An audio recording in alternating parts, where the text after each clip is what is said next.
Si Senador Bongbong Marcos, chairman de Ato Committee Local Government na Senado, ya suspende el todo public hearing y consultation acerca del Bangsamoro Basic Law.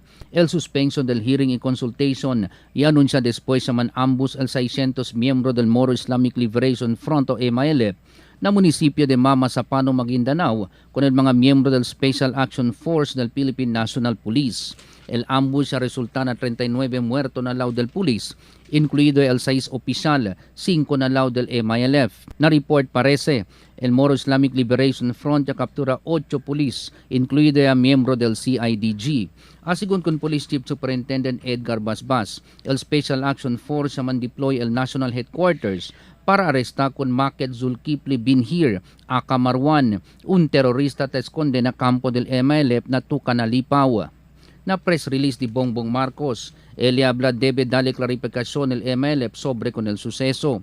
Asigun con Marcos, el acuerdo de paz hindi debe porsigir bajo na mekanismo de violencia. Asigun na MILF, no hay coordinación el Special Action Force kanila, razón si por qué sucede el encuentro. Si Marcos habla que el pulisya conduci un law enforcement mission para arrestar con un terorista. Si Marcos habla, debe explicar el MILF si por qué el terorista adentro na dila campo. Gilbert Manuel, Dateline Zamboanga.